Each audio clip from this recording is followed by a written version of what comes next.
اللہ تعالیٰ نے کائنات میں نشو و نما کا ایک تدریجی نظام قائم فرمایا ہے۔ چاند جب طلوع ہوتا ہے تو بڑا چھوٹا سا دائرہ محسوس ہوتا ہے، پھر اس کی نشو و نما ہوتی ہے تو ایک بڑی روشنی کی صورت میں وہ سامنے آتا ہے، لیکن پورے عروج کے بعد پھر وہ ڈھلنا اور گھٹنا شروع ہوتا ہے، پھر آہستہ آہستہ اس کی وہ عروج والی روشنی ماند پڑتی ہے، اور کچھ دن اس پر ایسے آتے ہیں کہ بالکل دکھائی نہیں دیتا۔ سورج کی شعائیں جب سورج صبح نکلتا ہے تو ماند ہوتی ہیں، پھر وہ اتنے عروج پہ ہوتا ہے کہ کوئی اسے آنکھ نہیں ملا سکتا، لیکن شام کو پھر وہ اپنے زوال کو دیکھتا ہے۔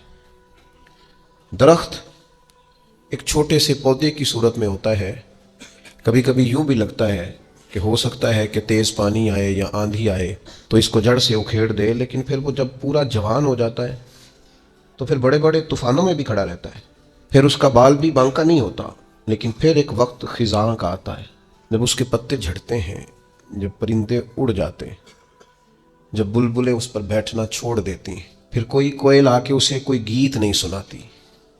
پت جھڑ کے موسم میں، زوال کے دنوں میں وہ بہت ساری آوازوں اور بہت سارے مہمانوں کو ترستا ہے۔ اللہ تعالیٰ کا حکمت کا نظام ہے، اس نے تدریج کی ہے اس نشو و نما میں۔ بس یہ 2-3 مثالیں دی ہیں، زیادہ بھی دی جا سکتی ہیں۔ اسی طرح اللہ تعالیٰ نے حضرت انسان کو بھی پیدا کیا ہے۔ وہ جوان آدمی جو محنت مزدوری کرتا ہے، دوڑتا ہے، بھاگتا ہے، آتا ہے، جاتا ہے، رزق کماتا ہے تو کئیوں کو پالتا ہے۔ یہ جب بالکل چھوٹا تھا نا تو اسے کھڑا بھی نہیں ہوا جاتا تھا، اس کے والدین انگلی کے سہارے چلاتے تھے۔ آج جو کئیوں کو کھلاتا ہے کما کے اللہ کی توفیق سے، ایک وقت یہ تھا کہ یہ اپنے ہاتھ سے لقمہ اٹھا کے منہ میں نہیں ڈال سکتا تھا، اس کے ماں باپ اس کے منہ میں لقمے ڈالتے تھے، اس کی ماں اس کے لیے خدمت کرتی تھی، پھر اس کو عروج ملا، پھر اس کو باغپن ملا، پھر اس نے دنیا دیکھی، پھر اس نے دوڑنا بھاگنا دیکھا، پھر اس نے بڑی بڑی گاڑیاں چلائیں، پھر اس نے بڑی بڑی ٹرینیں چلائیں، پھر وہ پائلٹ بنا، اور اتنا بڑا جہاز منوں ٹنوں کے حساب سے وزن لے کے یہ اللہ نے اس کے قبضے میں دیا، یہ لے کے گیا بھی، یہ لے کے آیا بھی۔ جوانی عروج والی اللہ نے عطا کی، لیکن پھر وقت ڈھلا، پھر واپسی شروع ہوئی، کالے بال سفید ہوئے، سیدھی کمر ٹیڑھی ہونے لگی، اٹھتے ہوئے گھٹنوں میں درد رہنے لگا۔ یہ اللہ کا تدریجی نظام ہے۔ جوانی کے بعد بڑھاپا آیا، لیکن تکلیف والا معاملہ یہ ہے کہ وہی شخص جس طرح اللہ ماشاءاللہ جوانی میں خود بھول گیا تھا کہ مجھ پر کبھی بچپن بھی تھا، میں کبھی کمزور بھی تھا، هل اتى على الانسان حين من الدهر لم يكن شيئا مذكورا، انسان پر ایک وقت وہ بھی تو گزرا ہے جب یہ کوئی قابل ذکر چیز ہی نہیں تھا، اس کا نام تک نہیں تھا۔ جس طرح جوانی میں یہ بھول جاتا ہے نا مجھ پر بچپن بھی تھا، اسی طرح جب یہ بوڑھا ہوتا ہے تو بعض اوقات بچے بھی بھول جاتے ہیں۔ ان کا خیال ہوتا ہے کہ شاید ابا ہی بوڑھا ہوا ہے، دادا ہی بوڑھا ہوا ہے، ہم نے شاید نہیں ہونا۔ وہ بڑی جلدی بوڑھوں کو سکریپ کا مال بنا دیتے ہیں، ان کے لیے چارپائیاں سٹور روم میں لگ جاتی ہیں۔ ان کو کہا جاتا ہے کہ ابا کو ایسی کسی کی ضرورت نہیں رہی کہ گھٹنوں میں درد ہے۔ ان کو یہ کہا جاتا ہے کہ چونکہ ان کا سامان ہی مختصر سا ہے لہذا بڑے کمرے کی حاجت ہی نہیں ہے۔ دھیرے دھیرے بزرگوں کے ساتھ لوگوں کا رویہ سخت ہے۔ اللہ تعالیٰ نے والدین کے سارے حقوق بیان کر کے پھر آخر میں فرمایا کہ دعا مانگو، حقوق بھی ادا کرو، بازو بھی کھلے کرو، پیار بھی کرو، خدمت بھی کرو اور دعا بھی کرو۔ کیا دعا کریں؟ فرمایا وَقُلْ رَبِّ ارْحَمْهُمَا، مجھ سے کہو، دعا کرو میری بارگاہ میں، کہو رب ارحمہما، یا اللہ ان دونوں پہ رحم فرما، کما ربیانی صغیرا، جیسے انہوں نے مجھے بچپن میں پالا تھا۔ ان کی خدمت کرو اور پھر میرے حضور ان کے لیے التجائیں بھی کرو۔ بوڑھوں کے لیے آج اگر اسلامی ممالک میں بھی اولڈ ہوم بنانے کی ضرورت پیش آ جائے، میں اللہ کے گھر میں بیٹھا ہوں، میں جمعے والے دن آپ سے مخاطب ہوں، میں آپ کو اپنا درد درس کرنے لگا ہوں، میں ضرورت محسوس کرنے لگ گیا ہوں کہ ہمیں ایک اولڈ ہاؤس بنانا چاہیے۔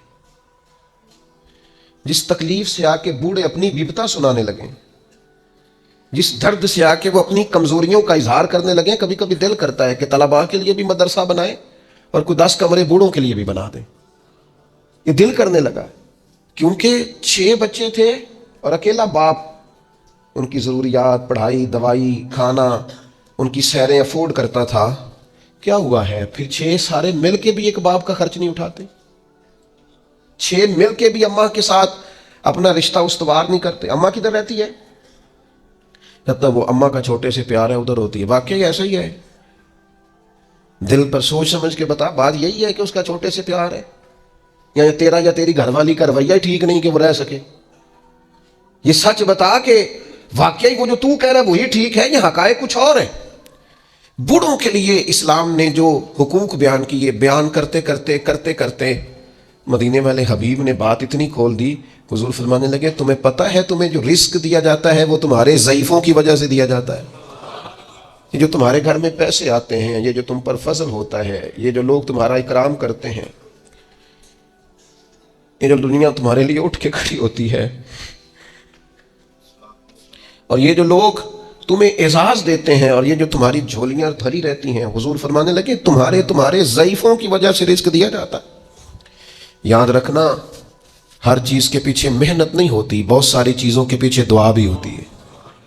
کبھی ماں کے ہاتھ اٹھے تھے، اس نے کہا تھا اللہ میرے پتر نو اینا دیں کو سانبھے آنا جائے۔ کبھی باپ نے کہا تھا کہ اس نے میری خدمت کی ہے، بھوکا نہیں مرے گا کبھی بھی۔ وہ کبھی جو التجا ہے، وہ دعا ہے، وہ جو برکت ہے تمہارے گھر میں، وہ جو بوڑھوں کے ساتھ تمہارا رویہ اعلیٰ ترین ہونا چاہیے، اس پر یار نئے سرے سے غور کرنے کی ضرورت پڑ گئی ہے۔ بزرگ کونوں میں بیٹھ کے کہتے ہیں، نکروں میں بیٹھ کے کہتے ہیں، میں نے پوچھ دے نہیں، میرے نال صلاح نہیں کر دے، میرے کو چپ کر کے لنگ جاندے، میں نے تے کو پوچھ دے تے میں چپ کر کے کہنا بچے بڑے نیک نے، بڑے اچھے نے، لیکن میں کیسے اپنے پیٹ سے کپڑا ہٹاؤں؟ میرے عزیزو، رسول رحمت صلی اللہ تعالی علیہ وسلم نے ان بوڑھوں کے ساتھ نیکی کرنے پر جو اجر بیان کیا ہے وہ بڑا انوکھا ہے۔ حضور نے بزرگوں کے ساتھ جو اکرام کرنے کے بعد اس کا نتیجہ بتایا ہے، اور جو انعام ملے گا کسی ضعیف آدمی کی خدمت کرنے پر، وہ انعام بڑا شاندار بیان کیا ہے۔ آپ کبھی ترمذی شریف کی اس حدیث پر غور کریں، میں عرض کرنے لگا ہوں تو انسان تو بڑی ساری روحانی عروج پہ چلا جائے کہ یار حد ہو گئی، اتنا بڑا انعام ملے گا۔ نبی کریم نے فرمایا اگر تو کسی بوڑھے کی اس کی بڑھاپے میں خدمت کرے گا نا، تو جب تو بوڑھا ہوگا تو اللہ تعالیٰ ایک جوان مقرر کرے گا جو تیری خدمت کرے گا۔ آپ نے خدمت کی، اور حضور فرماتے ہیں پھر اللہ ڈیوٹی لگائے گا بندے کی۔ آپ نے بوڑھے کی خدمت کی، اور جب آپ بوڑھے ہوئے تو آپ کی جو ذمہ داریاں تھیں وہ اللہ کے ذمہ کرم پہ چلی گئیں۔ اللہ نے بندہ مقرر کیا ہے، اللہ نے۔ حضور فرماتے ہیں رب نے نرخ بازار محبت کا انوکھا ہو گیا، خود خریداروں میں شامل آ کے مولا ہو گیا۔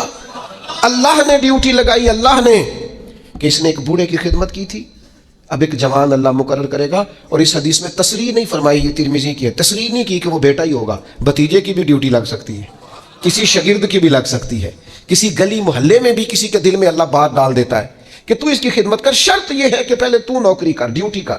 ہمارے دین نے بوڑھوں کے لیے گنجائش رکھی، نماز میں سجدہ ضروری ہے، قیام فرض ہے، لیکن اگر کوئی بوڑھا ہو گیا، ضعیف ہو گیا تو کوئی حرج نہیں، بیٹھ کے پڑھ دو اللہ قبول کر لے گا، اشارے سے پڑھ لو اللہ قبول کر لے گا۔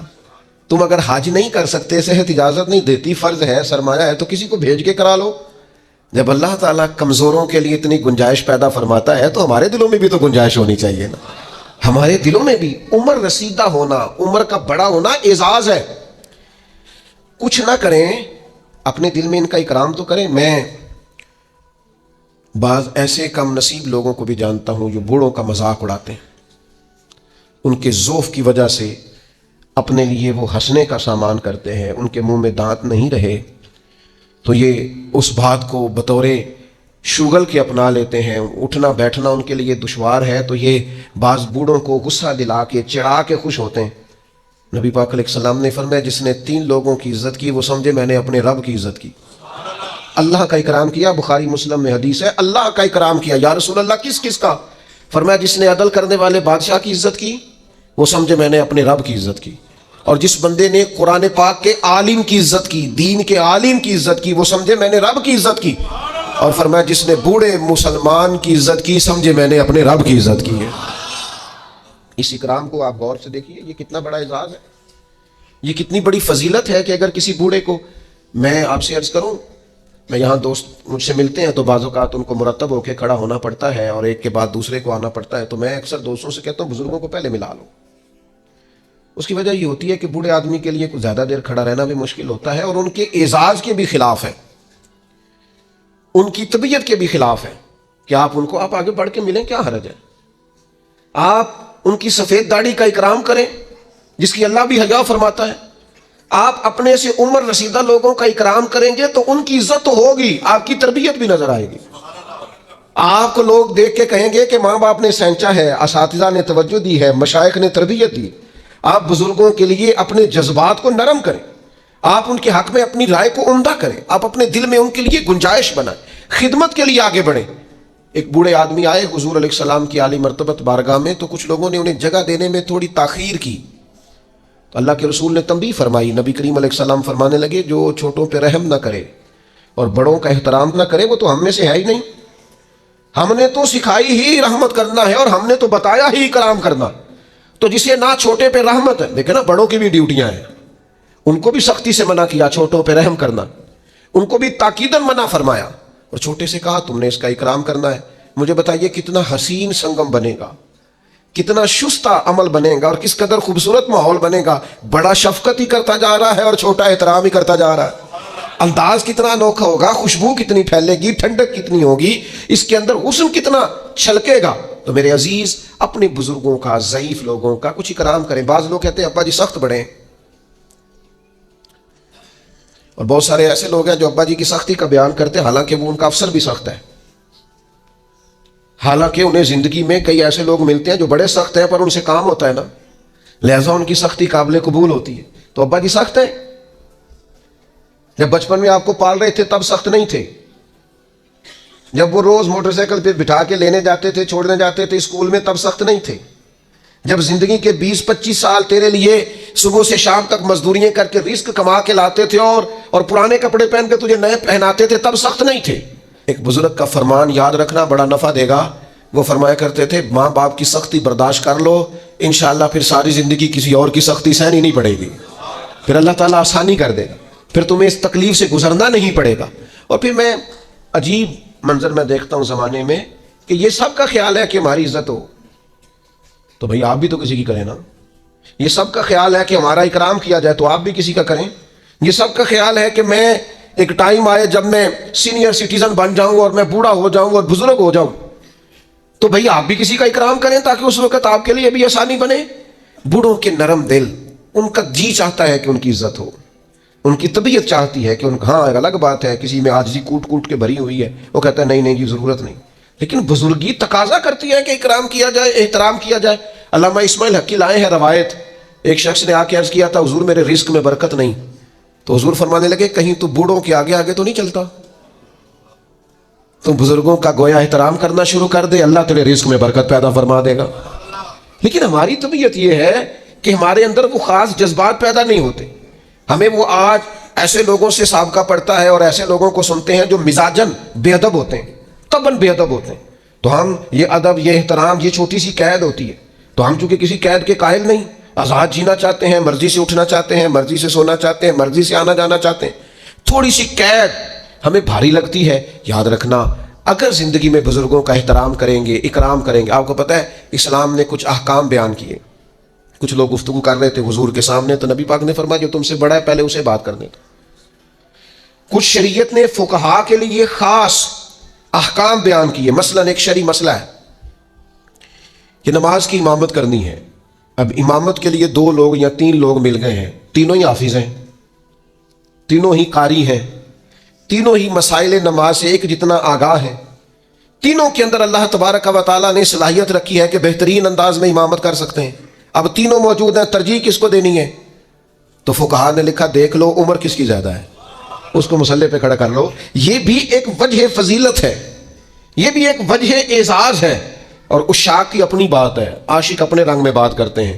ایک عاشق نے کہا مسئلہ اس طرح ہے کہ جس کا زمانہ ہم سے آگے ہے نا، اس کا زمانہ نبی پاک کے زمانے کے قریب ہے، تو ہم تو اس لیے بھی اکرام کرتے ہیں کہ اس کا زمانہ رسول پاک کے زمانے کے قریب، ہم زیادہ بعد میں آئے ہیں تو اس کا زمانہ حضور کے ظاہری زمانہ مبارک کے قریب ہے، لہذا ہمارا عشق تقاضا کرتا ہے کہ جس کا زمانہ حضور کے زمانے کے نیڑے ہے ہم تو اس کا احترام کریں گے. تو آپ مجھے بتائیے جب اپنے سے سینئر کا اس لیے احترام کیا جا رہا ہے کہ اس کا زمانہ قریب ہے تو پھر صحابہ کا کتنا کوئی احترام ہوگا, پھر اولاد رسول کا کتنا کوئی احترام ہوگا. صحابہ تو وہ صحابہ تھے جن کی ہر صبح ہی صبح عید ہوتی تھی, کیونکہ خدا کا قرب حاصل تھا, نبی کی دید ہوتی تھی. تو بزرگوں کے لیے اپنے رویوں میں نرمی, اپنی طبیعتوں میں نرمی اپنے بزرگوں کے لیے. اور میں عرض کروں کہ انسان سب سے زیادہ قابل رحم بڑھاپے میں ہوتا ہے. اس نے بڑا عروج دیکھا ہوتا ہے, اس نے بڑا کچھ اپنے ہاتھ سے کیا ہوتا ہے, ساری کنجیوں پر اس کا قبضہ رہا ہوتا ہے, لیکن پھر وہ جب اپنے سامنے ان چیزوں کو بکھرتا دیکھتا ہے, سمٹتا دیکھتا ہے, تو طبیعت کے اندر بعض چیزیں ایسی پیدا ہوتی ہیں جو ٹھیک نہیں. اللہ کے محبوب علیہ السلام نے فرمایا تمہاری برکت تمہارے اکابر کی وجہ سے, تمہارے بڑوں کی وجہ سے تمہیں برکت ملے گی. بزرگوں سے اگر رویہ ٹھیک رکھو گے تو برکت ہو جائے گی, کرم ہو جائے گا, رحم ہو جائے گا. لوگ جو مرضی کہتے پھریں, لیکن مجھے بڑا ہی اچھا لگتا ہے جب میں کسی گاڑی کے پیچھے لکھا ہوا دیکھتا ہوں نا, سب میرے ماں باپ کی دعا, دل بڑا ٹھنڈا ہوتا ہے, طبیعت میں بڑا قرار آتا ہے. میں آپ کے سامنے بیٹھا ہوں, میں نے ڈھیر سارے اساتذہ سے پڑھا ہے, اور کتاب کا میرے ساتھ تعلق یہ رہا کہ یوں بھی ہوا کہ 300 صفحے کی کتاب ہے تو میں نے شروع کی ہے تو ایک ہی نشست میں پڑھ کے اٹھاؤں. میں نے زندگی میں بہت کچھ سیکھا, بڑے لوگوں سے سیکھا, لیکن مجھے اگر کوئی بندہ کہے نا آپ کی اصل یونیورسٹی کا نام کیا ہے تو میں کہوں گا میری اماں. مجھے کوئی کہے کہ آپ کو سب سے زیادہ کس سے سیکھنے کا موقع ملا تو میں کہوں گا میری والدہ سے, اپنے والد صاحب سے. میں نے جو تربیت اور مزاج اور ٹھہراؤ پایا اپنی والدہ سے پایا, اور میں نے ان کی شخصیت کے اندر جو دیسی پن پایا نا, سادگی, اس کو میں نے اصل سمجھا کہ یہ اصل ہے. اس میں ملمہ سازی نہیں, دیہات کے لوگوں میں وہ چالاکیاں نہیں جو دور جدید کے لوگوں میں اللہ ماشاءاللہ آ گئی. جو ہے وہی ہے, جو ہے وہ اصل ہے. تو آپ اپنے بزرگوں کی برکات اپنے مزاج کے اندر شامل رکھیں, ان کی طبیعتوں کو شامل رکھیں. کہیں اگر وہ تلخ ہیں تو انہیں برداشت کریں.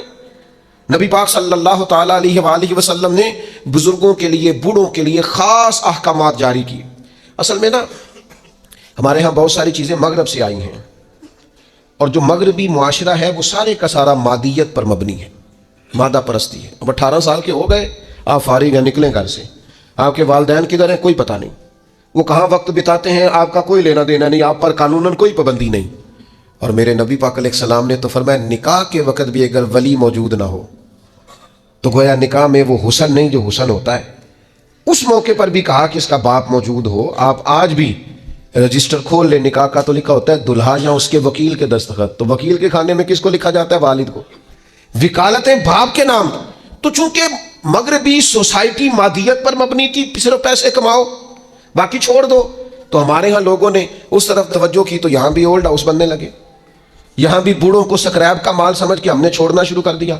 میرے عزیز یاد رکھیں, اپنی طبیعت اس طرح کی بنائیں, اپنا لہجہ اس طرح کا بنائیں کہ جس میں بزرگوں کے لیے احترام ہو, جس میں بزرگوں کے لیے اچھے جذبات, جس میں اپنے بزرگوں کے لیے.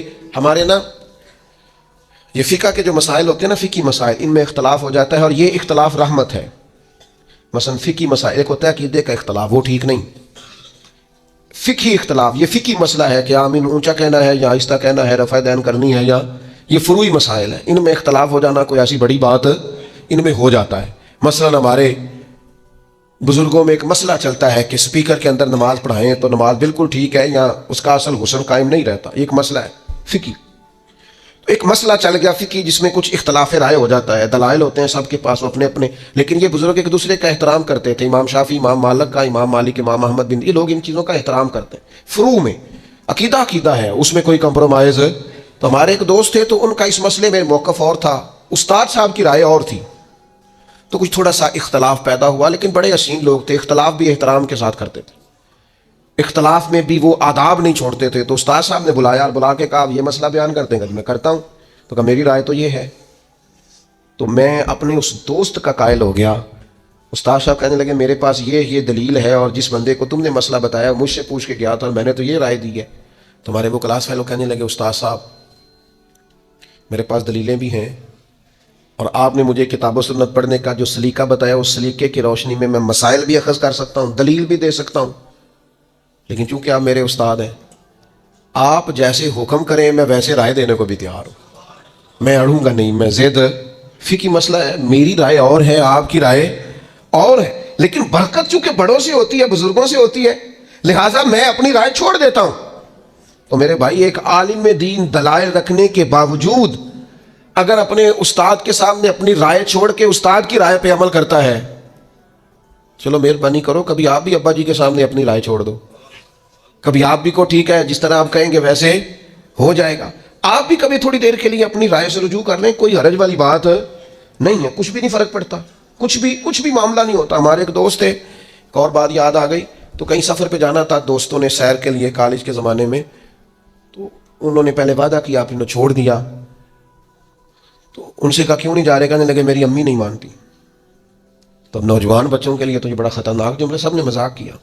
تو میں آیا تو مجھے آ کے کہنے لگے کہ جی وہ صاحب مکر گئے, کہنے میری امی نہیں مانتی. ہوتی امی تو بغیر قدم بھی نہیں چکتا. تو میں نے کہا خدا کے بندو طنز کر رہے ہو, اس کو تو بلاؤ, اس کی تو زیارت کرنی چاہیے, تو قابل زیارت آدمی ہے جو ماں کی بات مانتا ہے. ایک شہر ہے نا, کوئی ایسا مسئلہ تو نہیں. اس نے کہا امی کہتی ہے ابھی میں نہیں جانے دیتی, تو میں مان گیا ہوں. تو یہ قابل تحسین ہے کہ قابل تنقید ہے. آپ نے اسے تنقید کا باعث بنا لیا ہے. اپنے بزرگوں کے ساتھ, بڑوں کے ساتھ آپ کا لہجہ اکرام والا, احترام والا, محبت والا, اور آپ ادب کریں. آپ کوئی بھی ہیں, آپ احترام کریں, کوئی بھی ہیں آپ, اور احترام کے جذبات پیدا کریں. کچھ لوگوں کا اس لیے احترام کریں کہ وہ عالم ہیں, کچھ کا اس لیے احترام کریں کہ وہ بزرگ ہیں, کچھ کا اس لیے احترام کریں ہمارے والدین کے دوست ہیں, کچھ کا اس لیے احترام کریں کہ ہم نے ان سے پڑھا ہے, سیکھا ہے. احترام کے جذبات پیدا کریں. کتنی بڑی بات ہے کہ فتح مکہ کے موقع پر حضرت صدیق اکبر رضی اللہ تعالیٰ عنہ اپنے والد کو لے کے آئے. یا رسول اللہ میرے ابا جی کلمہ پڑھنے کو تیار ہو گئے. تو جناب صدیق اکبر کے والد بوڑھے بھی تھے, نابینا بھی تھے. وہ جیسے ہی حضور کی خدمت میں حاضر ہوئے, اللہ کے رسول اٹھ کے کھڑے ہو گئے, اور نبی کریم صلی اللہ تعالیٰ علیہ وسلم نے فرمایا اے ابو بکر صدیق, اگر ان کا, یہ سنو ذرا اور اس کا ذرا لطف لے کے دیکھو. حضور فرمانے لگے ابو بکر, اگر ان کا کلمہ پڑھنے کا ارادہ بن گیا تھا, تو یہ بوڑھے بھی تھے, ضعیف بھی تھے, پریشان مجبور تھے, اگر ان کا ارادہ بن گیا تھا تو ان کو تکلیف کیوں دی؟ مجھے بتاتے, میں گھر آ کے کلمہ پڑھا جاتا, میں گھر آ جاتا, گویا کنواں پیاسے کے پاس آ جاتا, گویا رحمتیں قریب آ کے برستی, گویا محبوب کریم علیہ السلام کا کرم قریب آ کے چھلکتا. یہ بزرگ ہیں. اگر رسول پاک بزرگوں کا اتنا اکرام امت کو سکھاتے ہیں, تو پھر بتاؤ ہمیں کتنا کو احترام کرنا چاہیے بڑوں, کس قدر زیادہ ہمارے دلوں میں جذبات ہونے چاہیے. اپنے بزرگوں کا اکرام کریں یار, ان کو مشورے میں رکھیں, ان سے بات چیت کریں, ان کے ساتھ وقت بتائیں. اماں کو فون کیا کرو گھر میں, کہا کرو آج میں نے نہیں روٹی کھانی جب تک آپ نہیں پکائیں گی. اس کی تو طبیعت ہی ٹھیک ہو جانی ہے بالکل. وہ مینوں منڈے آکھے ہیں تسی مینوں دیو آج میں ہی پکانی ہے, وہ آپ ٹھیک نہیں ہے, بیمار نہ, وہ فون آیا ہے انہیں کھانی نہیں, مینوں پتہ ہے ہوتا. یہ آپ کریں اپنے بزرگوں کے ساتھ رویہ. آپ والد صاحب کو کہیں کیا ہے, آپ سے مشورہ کرنا ہے, اور آپ نے جو رائے دینی ہے, میں نے وہ بے شک کہے کہ جناب میں بوڑھا ہوں, بیمار ہوں. یہ جو تھوڑا بہت پیر مانتے ہیں نا, تھوڑا بہت پیر ابا جی کو بھی مان لیں, کوئی حرج نہیں. تھوڑا بہت مرشد اماں کو بھی مان لیں, کوئی حرج والی بات. یہ بھی بابا صاحب نے کہا ہے, بلے شاہ آسمانی اڈ دیاں پڑھدا, جیڑا گھر بیٹھا انہوں پڑھیا ہی نہیں. کچھ تھوڑی سی توجہ. نبی پاک علیہ الصلوۃ والسلام نے نا اپنے عمل کے ذریعے بڑوں کو, بزرگوں کو اعزاز دینے کا ہمیں طریقہ بتایا. بزرگوں کو اعزاز اپنی عملی سیرت کے ذریعے. حضرت ابو بکر صدیق بھی بیٹھے تھے, حضرت عمر بھی بیٹھے تھے, حضرت ابو عبیدہ بن جراح بھی بیٹھے تھے. حضرت ابو عبیدہ بن جراح ان سب سے عمر میں بڑے تھے. تو حضور کے پاس پانی تھا, کوئی مشروب تھا پینے کا, تو سرکار دینے لگے, تو سب سے پہلے حضرت ابو عبیدہ بن جراح کو دیا.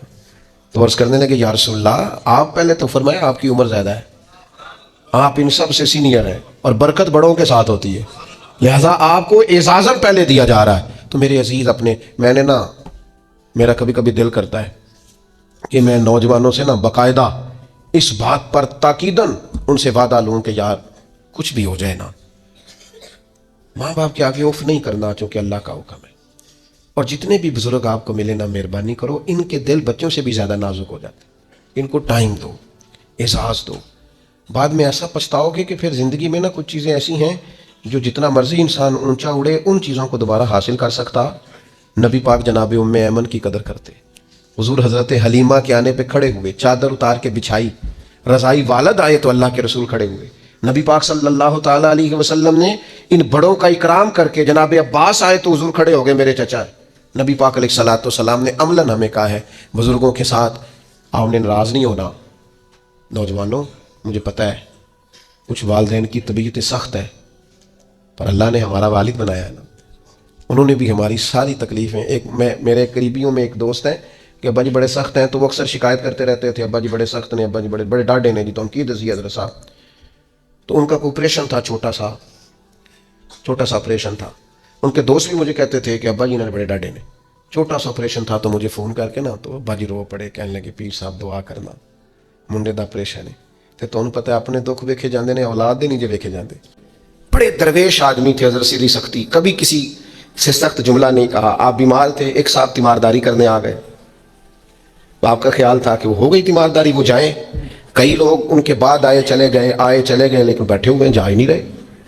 تو حضرت سیدھی سختی رحمۃ اللہ تعالیٰ علیہ، بعض دفعہ مروت ایسی ہوتی ہے کہ بندہ اپنی زبان سے معزز آدمی کہہ نہیں پاتا، لیکن وہ چونکہ تکلیف میں تھے، سردی کا موسم تھا تو دروازہ کھلا رہ گیا. تو وہ صاحب کہنے لگے حضور دروازہ بند کر دوں، ٹھنڈ آ رہی ہے. تو فرمانے لگے کر دیجئے، لیکن اگر کبھی باہر سے کر دینا تو ذرا زیادہ بہتر ہو جائے. معنی یہ تھا کہ آپ تشریف لے جائیں، چلے جائیں نہیں کہتے بزرگ. آپ کچھ لوگ ایسے ہوتے ہیں، انہیں رخصت بھی ذرا اعزاز کے ساتھ کرنا پڑتا ہے. آپ تشریف لے جائیں اور دروازہ باہر سے بند کر دیں تاکہ ہوا بھی نہ آئے اور آپ جیسا کوئی پکا مہمان دوبارہ بھی نہ آئے.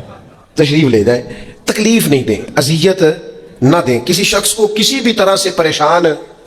ایک ہمارے ہاں اور بڑا مسئلہ ہے، میں تو مذاق کر رہا تھا. مذاق کیا ہوتا ہے؟ مذاق تو جاہلوں کا کام ہے. جب موسیٰ علیہ السلام کی قوم نے کہا کہ ایک شخص کا انتقال ہو گیا ہے تو ہمیں بتایا جائے کس نے قتل کیا ہے، تو جناب موسیٰ علیہ السلام نے فرمایا گائے ذبح کرو. تو ان لوگوں نے کہا آپ ہم سے مذاق کرتے ہیں، اتتخذونہ ہزوا، آپ ہم سے مذاق کرتے ہیں. تو فرمایا اعوذ باللہ ان اکون من الجاہلین، میں اللہ کی پناہ چاہتا ہوں کہ میں جاہلوں میں سے ہو جاؤں.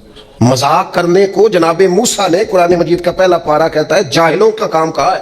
مذاق ٹھیک ہے، دل لگی ٹھیک ہے، یعنی آپ خوش طبی کریں. مذاق تو کسی کے عیب کا ہوتا ہے، تیری آنکھ کس طرح کی ہے، تیری ناک چپٹی ہے، یہ مذاق ہوتا ہے. کسی کے رنگ کو لے کر، کسی کے قد کو لے کر، کسی کی توتلی زبان کو لے کر، یہ جاہلوں کی علامت. آپ دل لگی کریں، حضور بھی دل لگی فرماتے، مسکراتے دل لگی کریں، اس میں کسی کو تکلیف نہیں ہوتی، کسی کا عیب نہیں اچھلتا. کوئی بات ایسی خوشی کی آپ اس پہ خوش ہو جائیں. لیکن آپ یہ جو رویے ہمارے ہاں پائے جاتے ہیں یہ مذاق ہے، اور مذاق شریعت میں جاہلوں کی علامت ہے. حضور فرماتے ہیں قیامت والے دن وہ لوگ جو لوگوں کا مذاق اڑاتے تھے، تکلیف دیتے تھے، قیامت والے دن ان کے ساتھ یہ معاملہ ہوگا کہ جنت کا دروازہ ان کے لیے کھولا جائے گا، پھر بند کر دیا جائے گا، پھر کھولا جائے گا، پھر بند کر دیا جائے گا، پھر کھولا جائے گا اور پھر دوبارہ. وہ کہیں گے یہ کیا ہو رہا ہے؟ تو انہیں کہا جائے گا تمہارے اس مذاق کی تمہیں سزا دی جا رہی ہے جو دنیا میں تم اللہ کے بندوں کے ساتھ کرتے تھے. تکلیف دیتے ہیں لوگ. یہ کچھ سال پہلے کی بات ہے، آپ کو پتہ ہے ہمارے یہاں اپریل فول بھی منایا جاتا ہے، جھوٹ بولنے کا دن. تو ایک صاحب تھے بیچارے ہارٹ پیشنٹ، یہ پنجاب کا ہی واقعہ ہے. تو ان کو فون کر دیا کہ تمہارا بھائی ایکسیڈنٹ میں فوت ہو گیا ہے، کسی نے مذاق کیا. تو بیچارے ہارٹ پیشنٹ تھے، خبر سن کے ان کو پھر ہارٹ اٹیک ہوا، اللہ کو پیارے ہو. اور بعد میں پتہ چلا کہ کسی نے مذاق کیا، بھائی تو بالکل ٹھیک ٹھاک، آپ کے ایک مذاق نے کسی کی جان لے لی، گھر اجڑ گیا، عورت بیوہ ہو گئی، بچے یتیم ہو گئے، اور آپ مذاق کر رہے تھے، تکلیف دے رہے تھے، آپ آزمائش میں مبتلا کر رہے تھے. میں نے ایسے طلباء کو دیکھا ہے کالج میں، مدرسے میں، یونیورسٹی میں، اسکول میں، جو بیچارے کسی وجہ سے کمزور تھے. کوئی ایسا معاملہ تھا، ان کا اتنا مذاق اڑایا گیا کہ وہ بیچارے تعلیم چھوڑ کے چلے گئے. گزارا نہیں ہو سکتا یہاں، ہر آدمی مذاق اڑا رہا ہے. اور بعض لوگوں کی غربت کا مذاق اڑایا جاتا ہے، ان کو کھاتا ہوا دیکھ کے مذاق کرنا، ان کا لباس دیکھ کے مذاق کرنا، ان کی سادہ پرانی اور دیسی گفتگو سن کے مذاق اڑانا. نتیجہ یہ نکلتا ہے کہ مایوس ہو جاتے ہیں لوگ، پریشان ہو جاتے ہیں. ایسا نہیں کریں، یہ تکلیف نہ دیں کسی مسلمان، اذیت میں مبتلا نہ کریں، ذہنی طور پر ٹارچر نہ. دعا فرمانا میرا دل کرے کدی مینوں ملے نہ ہونا آ کے تینوں میں دساں کرما لیا، تو کہنا ڈاڈا بڑا ہے، اس نے تو رو رو کے حد کر دی تیرے لیے، اور باپ نے. اس لیے مہربانی کریں اپنے بزرگوں کے لیے اپنے جذبات کو اعلیٰ کریں. اللہ تعالیٰ سمجھنے کی توفیق عطا فرمائے.